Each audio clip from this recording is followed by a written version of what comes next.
सोचिए, देश का एक बिजनेसमैन ताश का महल खड़ा करता है और एक फूंक में वो उड़ जाता है।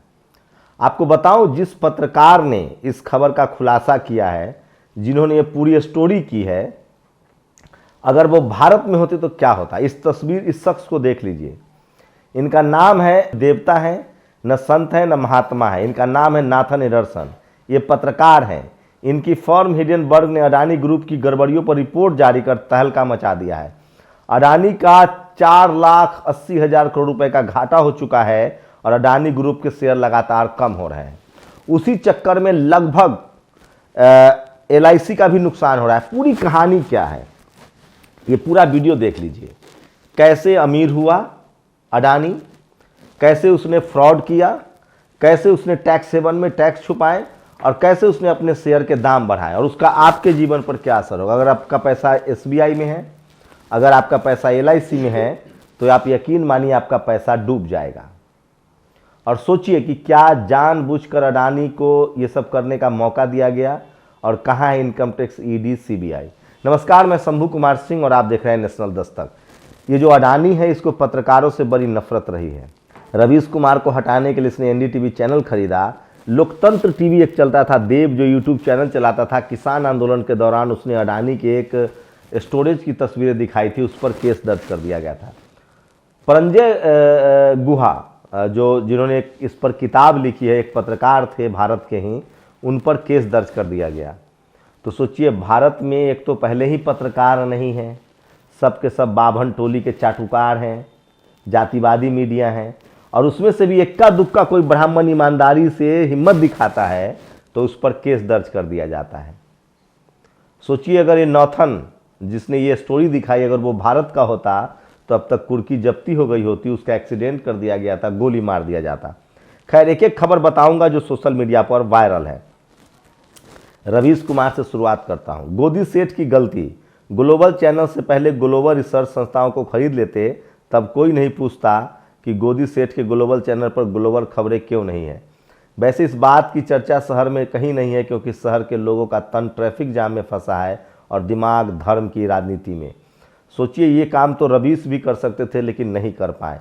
और यह हिडेनबर्ग रिसर्च, सोचिए 7वें नंबर पर आ गया है अडानी अब।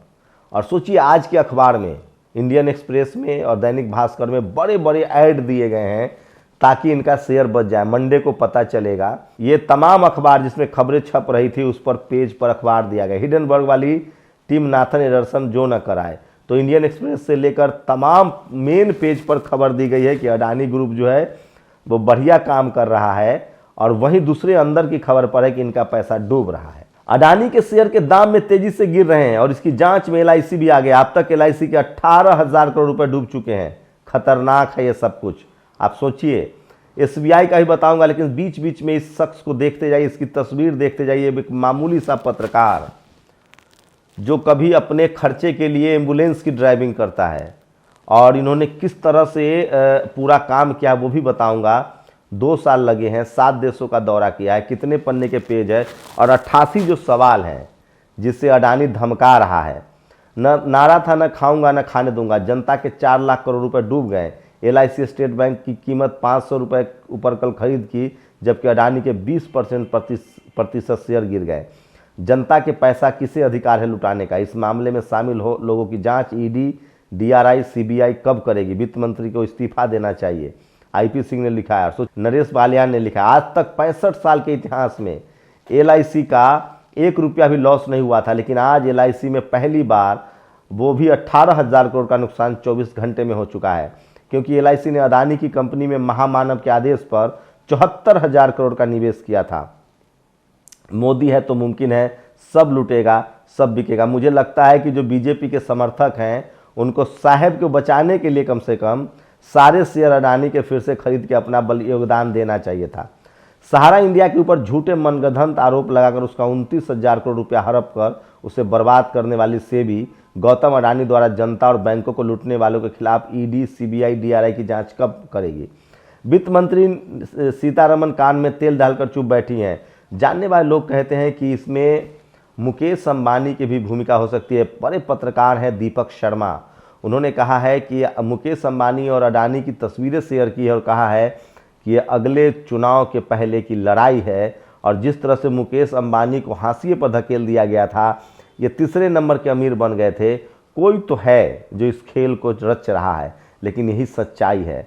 अडानी के शेयर क्रैश होने से एलआईसी को केवल 2 दिनों में 18,000 करोड़ रुपए से ज़्यादा का नुकसान हुआ है। 24 जनवरी को अडानी समूह के शेयरों में एलआईसी का संयुक्त निवेश 81,268 करोड़ रुपए था। आज मूल्य गिरकर 62,000 करोड़ रुपए हो गया है। एलआईसी का 8% से ज़्यादा पैसा अडानी की कंपनियों में लगा है। आप सोचिए इससे क्या होगा। जो आम आदमी का पैसा है, एलआईसी कोई पैसे की पेड़ थोड़ी है। आम आदमी जो उसमें इन्वेस्ट करता है, चाहे उसके जो वो एलआईसी खरीदता है, लाइफ इंश्योरेंस खरीदता है, वही पैसा है। एसबीआई में जो आम लोग का पैसा है, एलआईसी का कुछ नहीं होगा, एसबीआई का कुछ नहीं होगा, हमारा आपका पैसा डूब जाएगा। और एक रिपोर्ट से अडानी के 6.1 अरब डॉलर यानी 4,89,000 करोड़ का झटका दे दिया। नाम है नॉर्थन एंडरसन। अडानी ग्रुप की गड़बड़ियों पर इनकी फर्म हिडेनबर्ग की रिपोर्ट से सनसनी मचा दी है। अब अडानी ग्रुप के शेयर लगातार धड़ाम से गिर रहे हैं। इस शख्स की कहानी भी पूरा बताऊंगा, लेकिन दीपक शर्मा के ट्वीट देख लीजिए। अडानी का शेयर लोअर सर्किट पर है, जिसका असर है कि सेंसेक्स 1,000 से अधिक अंक टूट गया। अडानी का बहुप्रतीक्षित एफपीओ आने से ठीक 2 दिन पहले आई हिडेनबर्ग की रिपोर्ट ने मार्केट हिला कर रख दिया है। यह महज संजोग है या कोई प्रयोग? कहीं किसी बड़े कॉरपोरेट वॉर की शुरुआत तो नहीं है? अंबानी और अडानी की तस्वीरें देखिए और सोचिए। अडानी सेठ पर 2,21,000 करोड़ का लोन है। अडानी समूह की संपत्ति ही 2.31 लाख करोड़ रुपए है। सिर्फ 2 दिन में सेठ जी 4 लाख करोड़ रुपए गंवा चुके हैं। वजह सिर्फ एक रिपोर्ट, सच की लाठी भी आज होती है। सोचिए, जिस शख्स की संपत्ति का ही आकलन, वो भी फर्जी आकलन 2.31 लाख करोड़ है, उसको 2.21 लाख करोड़ का लोन बिना प्रधानमंत्री के सह पर मिल सकता है क्या? संजय सिंह ने ट्वीट किया है, ये सन्नाटा क्यों है भाई? मोदी जी, आप अडानी के नहीं, इंडिया के प्रधानमंत्री हैं। आपके मित्र ने भारत का सबसे बड़ा घोटाला किया है। जनता का 2.75 लाख करोड़ डूब गया। आप खामोश क्यों हैं? कहाँ है आपकी ईडी, सीबीआई, सेबी, आईटी? समझिए, इसकी जांच नहीं होगी। और हिडेनबर्ग की रिपोर्ट पर बोले केटीआर, मुझे यकीन है कि मीडिया इस पर चर्चा नहीं करेगा, लेकिन सीबीआई और ईडी और सेबी में अडानी के फ्रॉड की जांच करने का दम है। और सोचिए, विजय शंकर रिटायर्ड आईपीएस हैं। हिडेनबर्ग रिसर्च खुलासे को अडानी समूह भले ही खारिज करे, पर इस खुलासे को सरकार गंभीरता से ले। अडानी समूह ही नहीं, अन्य बड़े कर्जखोरों को बैंकों ने जितना ऋण दिया है, जितना एनपीए किया है और जितना बकाया है, उसका लेखा जोखा सार्वजनिक किया जाए। सत्ता और चंदे के लिए देश को बर्बाद न करे। तो सोचिए, एक आदमी अगर छोटा सा भी लोन लेता है तो उसका घर तक दरवाजा खिड़की उखाड़ लिया जाता है। सवाल है कि अडानी का क्यों नहीं? अब इस शख्स की तस्वीर देखिए और इनकी कहानी सुन लीजिए। अडानी का साम्राज्य तबाह करने वाले नॉर्थन एंडरसन के विषय में जितना पढ़ता जा रहा हूं, कौतूहल और बढ़ता जा रहा है। अडानी से पहले 36 बड़े फ्रॉड कंपनियों का काम तमाम कर चुके हैं नॉर्थन, जिसके पीछे पड़ते हैं, पूरा खोद कर निकाल देते हैं, कंपनी में घुस जाते हैं, पैसा भी लगाते हैं और फिर एक्सपोज करते हैं। हिडेनबर्ग रिसर्च को लॉन्च करने से पहले एंडरसन हैरी मार्कोपोलोस के साथ काम कर रहे थे। हैरी मार्कोपोलोस सेक में अधिकारी रह चुके हैं। जैसे भारत में सेबी होती है, वैसे ही अमेरिका में सेक होता है। हैरी मार्कोपोलोस बर्नी मेडोफ की फ्रॉड स्कीम का पर्दाफाश कर खूब चर्चा में आए थे। नॉर्थन एंडरसन हैरी मार्कोपोलोस को अपना गुरु मानते हैं। गुरु अपने चेले से खूब प्रभावित हैं। मार्कोपोलोस कहते हैं कि एंडरसन कुछ भी खोद कर निकाल सकते हैं। अगर उन्हें किसी भी घपले की भनक लग जाए तो वो उसे बेपर्दा करके ही दम लेते हैं। उन्होंने एम्बुलेंस ऐसे ही किसी पड़ताल के लिए पैसे कम होने पर चलाया और उस पैसे से कई खुलासे किए। क्या इंसान है, जुनून है सच सामने लाने का। बेहद लो प्रोफाइल लाइफ जीने वाले नॉर्थन के 10 सहयोगी पिछले वर्षों से ही जुड़े हैं। इससे पहले वे अकेले ही खुलासा करते थे। रिसर्च की विश्वसनीयता इतनी है कि विश्व के सभी बड़े मीडिया समूह में उनके रिसर्च की धूम है। एक खास खोजी आदमी इस देश में नहीं है। एक पत्रकार जो अडानी के पैरों में गिरे पड़े हैं, शर्म से डूब मरना चाहिए। यहाँ अडानी की तबाह नहीं हो रहा है, देश के कई बैंक और एलआईसी भी तबाह होगा। तो सोचिए, इसकी वजह से इस देश के लोगों का बेड़ा गर्क होने जा रहा है। और हिडेनबर्ग ने जो कहा है कि हमने ऐसी 37 फर्जी सेल कंपनियों को खोजा जो अडानी के भाई और करीबियों द्वारा टैक्स हेवन कंट्रीज में स्थापित है, तो इस खबर से सारे टीवी अखबार को रोक दिया गया है। और इसलिए मैं कह रहा हूँ, सोचिए, कीर्ति आजाद ने ट्वीट किया है, एलआईसी का 77,000 करोड़ रुपया लगा हुआ है। LIC has today loss 23,500 crore. और सोचिए कि 53,000 करोड़ उनका इंश्योरेंस है। और LIC is money people of India if any other country heads would have role included that FM finance minister. तो सोचिए कि 77,000 करोड़ LIC ने लगा रखा है, 23,500 करोड़ का उनका घाटा हो चुका है, मात्र 5300 करोड़ रुपया उनका बच गया है। तो सवाल है कि LIC के पैसे का हिसाब कौन देगा। और LIC के शेयर में भी गिरावट आ रही है। और हिडेनबर्ग की अडानी को चुनौती, आप सीरियस है तो US कोर्ट जाइए। सोचिए ये आदमी कितना बुजदिल है कि ये सब पर केस करता है। मैं आगे बताऊंगा कि भारत के किन पत्रकारों पर अडानी ने केस कर रखा है। और ये देखिए सूरज यादव ने ट्वीट किया, अडानी एंटरप्राइजेज और अडानी गैस के वार्षिक ऑडिटर पर हस्ताक्षर करने वाले शाह धनदारी। सोचिए बच्चे जो हैं वो इनके ऑडिट पर सिग्नेचर करते थे। और अब सोचिए ये आदमी किस किस पर केस करता है। हिडेनबर्ग से बहुत पहले 2017 में पत्रकार परंजय गुहा ठाकुर ने अडानी को एक्सपोज किया। परंजय ने सबसे पहले स्टोरी की थी कि कैसे सरकार ने अडानी को 500 करोड़ का फायदा पहुंचाया, लेकिन परंजय पर इतने केस डाल दिए गए कि वह उन्हें कोर्ट के माध्यम चुप करा दिया गया, उनकी नौकरी छीन ली गई। परंजय EPW मैगजीन के संपादक थे। अडानी ने EPW मैगजीन को नोटिस भेजकर मानहानि का केस करने की धमकी दे डाली। डर कर EPW मैगजीन ने अपनी खबर डिलीट कर दी, लेकिन परंजय पीछे नहीं हटे। परिणाम ये हुआ परंजय अपनी नौकरी को लात मार दी। अडानी ने परंजय को टारगेट करना शुरू कर दिया। उन्होंने एक किताब भी लिखी है, वो मेरे पास किताब है, मैं उसको बताऊंगा आपको। परंजय ने इसके कुछ महीने पहले एक और खबर की थी, कैसे अडानी ने 1000 करोड़ रुपए टैक्स बचाए और कैसे DRI ने इसका खुलासा किया और अडानी को नोटिस भेजे, और कैसे मोदी सरकार आते ही अडानी के ऊपर लगे उन सभी चार्जेस को वापस लिया गया। आज परंजय गुहा ठाकुर पर अडानी ने मुंद्रा, अहमदाबाद, दिल्ली, राजस्थान में केस किए हुए हैं। जब तक ये मामले कोर्ट में है परंजय अडानी के खिलाफ बोल नहीं सकते। थ्रेड इसलिए लिखी है ताकि आप जान सके कि परंजय के होठ सिल दिए गए। अडानी ने ऐसे ही बायर के पत्रकार नायर पर भी केस किए। मैंने अडानी पर 4 एपिसोड की एक पूरी विस्तृत रिपोर्ट की है, सीरीज बनाई है। आप ये तो सोचिए कि ये शख्स उतना ही नहीं, इस शख्स ने एक जो चैनल है लोकतंत्र टीवी जो देव चलाते थे उस पर भी केस किया था। और ये सुनिए आगे। 2016 में अडानी परिवार की कुल संपत्ति 3.5 अरब डॉलर थी, जो 2020 में 8.9 अरब डॉलर हो गई। लेकिन कमाल की बात है कि उसके बाद 2021 में सीधे 50.5 अरब डॉलर पहुंच गई और 2022 में जबरदस्त उछाल के साथ उनकी कुल संपत्ति 122 अरब डॉलर हो गई, जो कि वाकई चौंकाने वाली है। तो सोचिए कि 2016 में जिसके पास 3.5 अरब डॉलर था, 2014 में और कितना रहा होगा। तो अडानी ने सबसे बड़ा इन्वेस्टमेंट किया था प्रधानमंत्री के चुनावी कैंपेन में।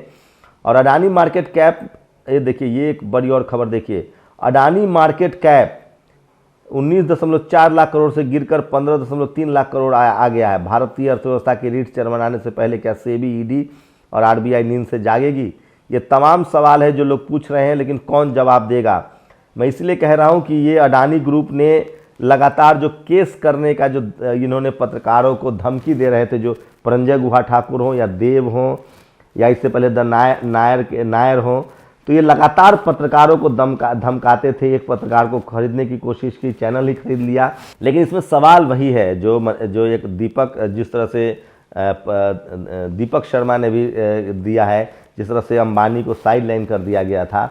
तो कुछ भी हो, लेकिन सवाल है कि SBI और LIC में जो इस देश के आम लोगों के पैसे हैं, अगर वो डूबता है तो उसका जिम्मेदार कौन होगा। सोचिए हम जैसे लोगों के खिलाफ इनकम टैक्स की जांच चल रही है, 141 में केस चल रहा है। सोचिए सिद्दीकी कप्पन पर 45,000 रुपये के लिए ED केस चला रही है। इस देश में मायावती जी ने आज एक बड़ा थ्रीट किया है।